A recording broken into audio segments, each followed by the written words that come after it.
So the final thing that we're going to focus on right now this week is hatching and cross-hatching. So the way to think about hatching and cross-hatching is that you are going to be able to add value and tone to these shapes in your composition.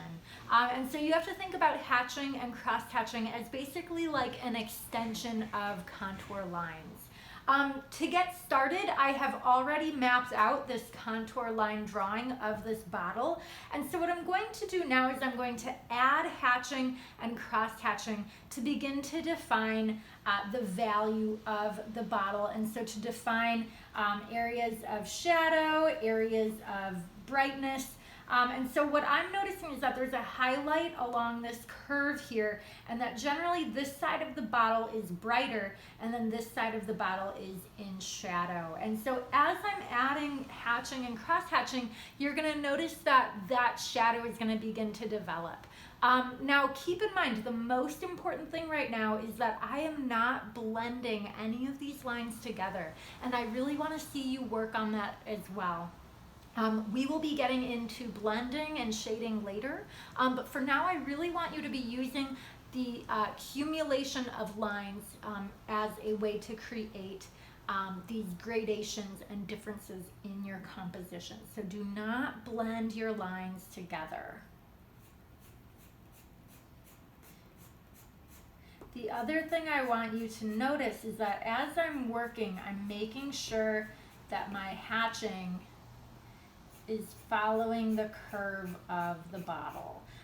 You can be super rigid and mathematical about this, or you can be a little bit looser. I tend to be a little bit looser in my application of these lines, but embrace that geometry and rigidness if that's kind of more stylistically what you enjoy doing.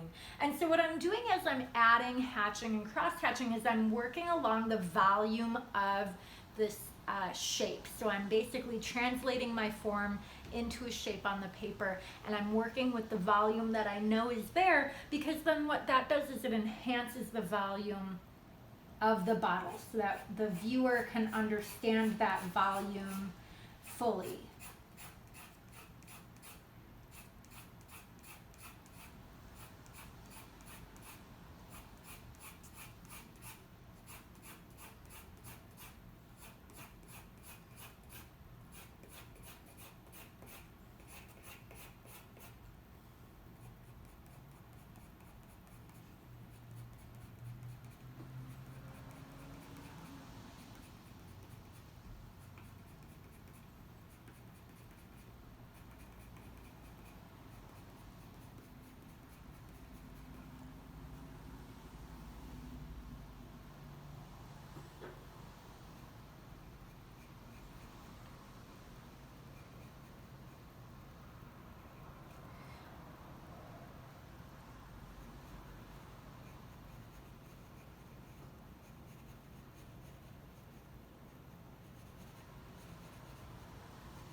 Now I am doing mostly vertical and horizontal lines, but you're welcome, or I'm sorry, I'm doing, yeah, mostly vertical and horizontal lines, but you're welcome to do diagonal lines as well.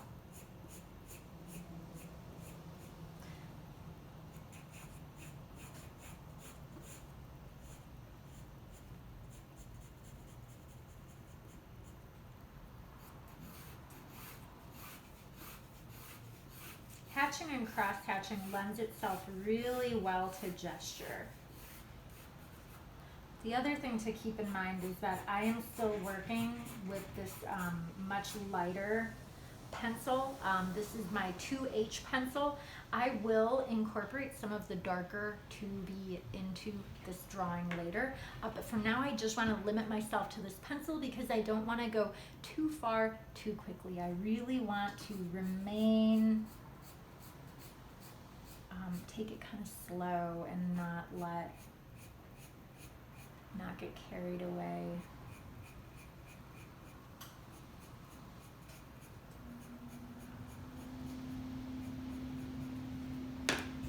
And then the other thing about those light gestural marks is if you end up wanting to erase to create more of a highlight than what you might have previously established, you have the flexibility to do that.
So I'm really paying attention to shadow, and to tone, and to the light and dark qualities of the different shapes that are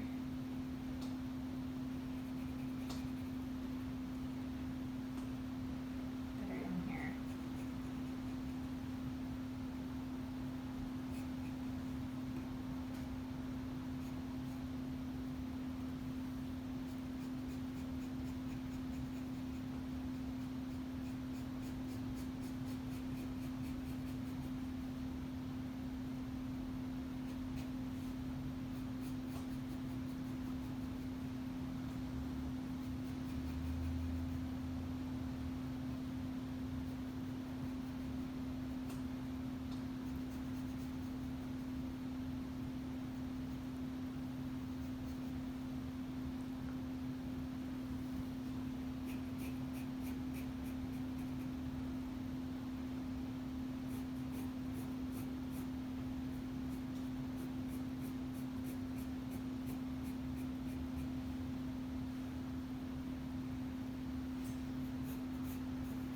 Again, notice how as I'm working, I'm really working with the forms that are already in this shape, or that are already in the bottle. I really want to use the different curves and contours of the bottle in my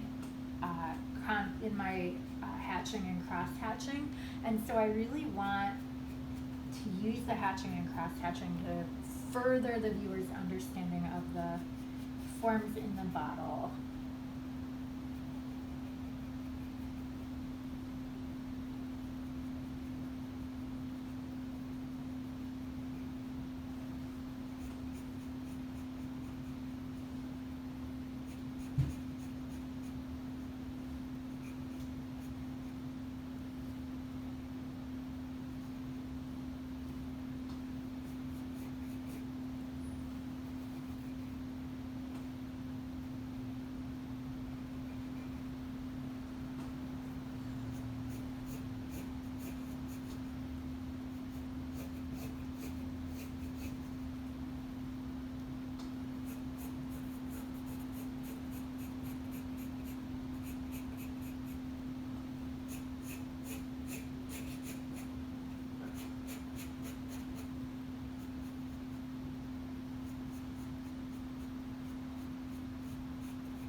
how, as I'm including this darker, richer pencil, look at how dark that gets. And so I'm gonna begin to incorporate that, but really sparingly, because you don't necessarily need to have every inch of the composition be this, you know, really rich, dark tone. You only need it a little bit to really carry the point and to really kind of convey that sense of depth.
Now there are areas of the composition where the background is actually darker than the bottle.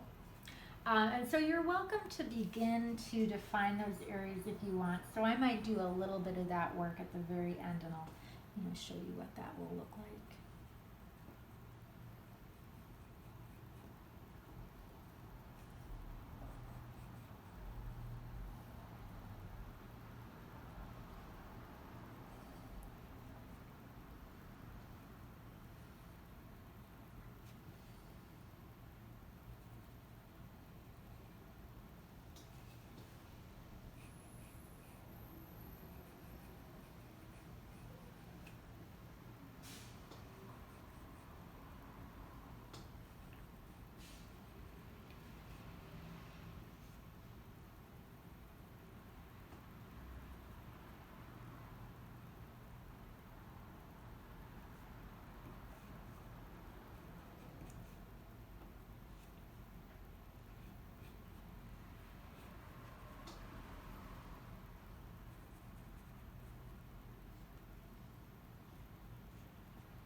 And so then if you're beginning to shade the background, because suddenly, you know, instead of the foreground being the dark item, suddenly the background is the darker area, I would continue to use line to describe the background, though you can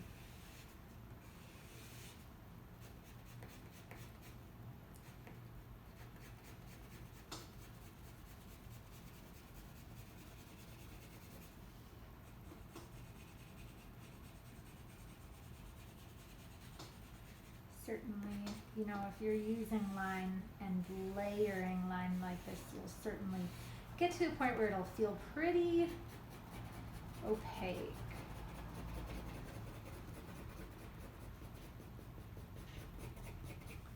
And then of course that kind of transitional moment.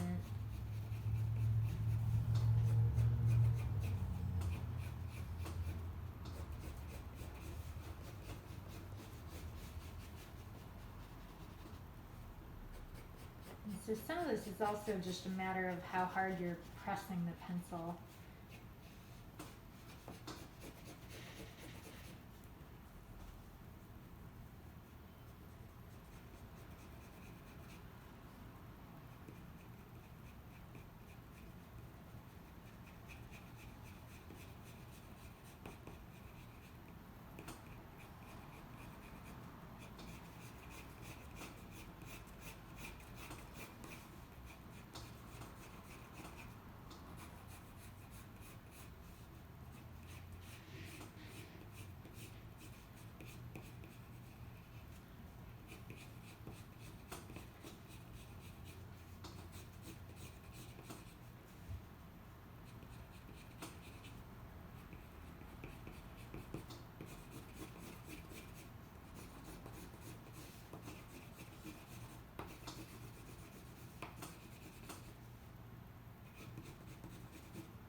Okay, so I'm going to keep working on this, and I'll post another video if I feel like there are other things that happen in the composition that I need to explain.